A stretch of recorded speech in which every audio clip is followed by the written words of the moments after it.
मलाच माहित नाही, भाकर नसली तरी बोलतो छत्रपती शक्ती एकाचा खच बोलतो. फक्त हे नीट आहे का, 88 ला 89 ला मंडळ कमिशन गठीत झाला, 90 ला ओबीसी ला आरक्षण दिलं, म्हणजे 90 ला आरक्षण किती टक्के होतं, 14. 94 ला किती झालं, 30%. म्हणजे याचा अर्थ असा, 94 ला ओबीसी ला 14% दिलं, 94 ला 30% दिलं, मधला गॅप 4 वर्षाचा.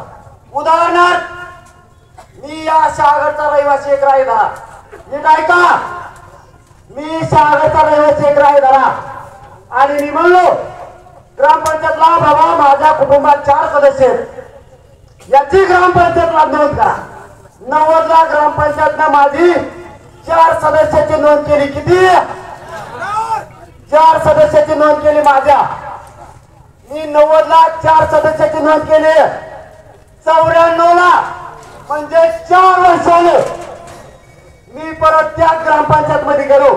मोबाईल उचलू नका, परत म्हणतात मला ऐकायला आलं, तू काय सांगत होता, तू तोला रान हाणलं, तोला शेंगा हाणल्या, मला मिळत नाही लागला, तुम्ही मोबाईल मध्ये बोलणार. 90 ला 4 सदस्यांची मी नोंद केली.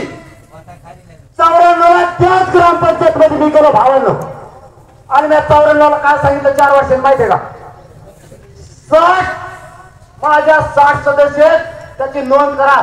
अरे 4 वर्षात 60 सदस्य झाले, मी काय फॅक्टरी टाकली का?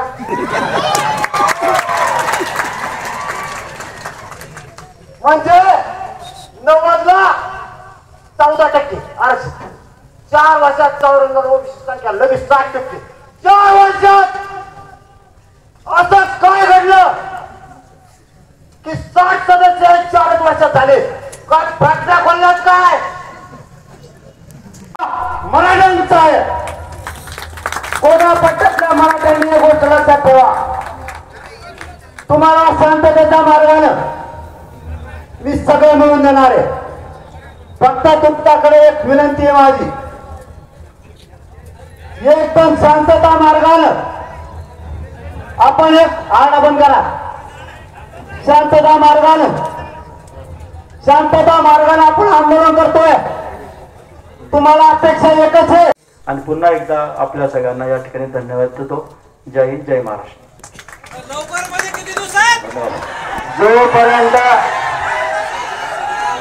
जोपर्यंत सरकारचा निर्णय होत नाही, जोपर्यंत सरकारचा निर्णय होत नाही, तोपर्यंत आमरण उपोषण, तोपर्यंत मराठा समाजाच्या मागण्याबाबत सरकारनं काय निर्णय दिलाय हे स्पष्ट नाही. त्यामुळे ऐका त्यामुळे आपण मराठा समाजाच्या पदरात आलेली संधी वायाला घालवायची नाही. मराठा समाजाला मराठवाड्यातल्या आरक्षण मिळण्यासाठी समिती काम करत होती, तिने अहवाल दिला नाही, दिला माहित नाही, दिला ओके पॉझिटिव्ह सांगितलं की आज समितीने अहवाल दिला. मी मात्र तुम्ही केलेलं काम त्यावर मी समाधानी नाही. जिथं माझ्या मराठ्याचं समाधान असेल तिथं मला समाधान. त्यामुळे मी आता लगेच आंतरवाली गावात जाऊन या मराठा समाजात म्हणून आमरण उपोषण सुरू करत आहे. तुम्ही सरकारला आता सांगावं, हे उपोषण सुरू झाल्यापासून म्हणजे आजच्या 1 वाजल्याच्या वेळेपासून लगेच कामाला लागा. लगेच कामाला पूर्ण शांततेने का आधी पूर्ण तुम्हाला जितके तुम्ही भावनिक आहेत, जितका तुम्हाला न्याय मिळावा वाटतो भावांना, मला सुद्धा तेवढेच काय पाहिजे. मग रात्र दिवस मी तुमच्या गावागावात येऊन भावांना माझी फक्त भावना समजून घ्या. जितका रोष तुमच्या मनात आरक्षणासाठी तितकाच माझा आहे. म्हणून घर घर हिंडतो मी, घर घर मराठ्यात. त्यामुळं शांतता मार्गानं आरक्षण मी तुम्हाला मिळवून देणार. सरकारला तुम्ही आता निरोप द्या. आमरण प्राणांतिक आमरण उपोषण सुरू झालं. एक तर माझी अंत्ययात्रा निघणार नसता मराठ्यांची आरक्षणाची विजय यात्रा निघणार. सरकारनं तातडीनं निर्णयाच्या मागे लागावं. गोटा पट्ट्यात खरं नाही म्हणूनच मी उपोषणला बसायला, मी त्यांच्यावर विश्वास ठेवायला नाही. सरकारचा जर खोटा असतो तर मी म्हणलो असतो मी नाही बसत उपोषणाला. मी ठामपणाने सांगितलंय सरकारने आज निर्णय घ्यायचा, नाही घेतला तर उपोषण सुरू. कारण मला कोणत्याच मराठ्याला त्रास आता होऊ द्यायचा नाही. कारण मला तोपर्यंत सरकारनं तातडीनं आरक्षणाचा निर्णय घेऊन आमरण उपोषण सोडवण्यासाठी यावं. जर काही परिस्थिती झाली माझी, हे माझा आग्यामावर विनाकारण सरकारच्या दोत्रात शिरल्याशिवाय राहणार मी आणि माझा समाज, मी आणि माझा गोटा पट्ट्यातला समाज समाजाशी प्रामाणिक आहे, त्यांच्या भावनेशी प्रामाणिक. आम्हाला आरक्षणाशिवाय काय नको. तुम्ही किती बारा निवडून या, तुम्ही किती बारा पडा, तुम्हाला आरक्षण देणार, 100% देणार. त्याच्यात कसली शंका बाळगू नका. मी उठणार नाही.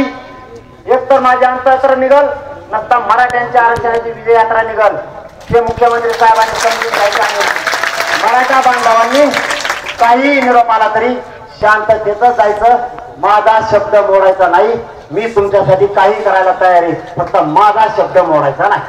मी तुमचा कधीच मोडणार नाही. इथून 22 वर्षात मोडला पण नाही. म्हणून तुम्ही एवढ्या संख्येने आला. आता त्यांचा काय निरोप आहे आपण ऐकूया. आदरणीय एसडीएम दीपकरावजी पाटील सर. सर्वांना नमस्कार.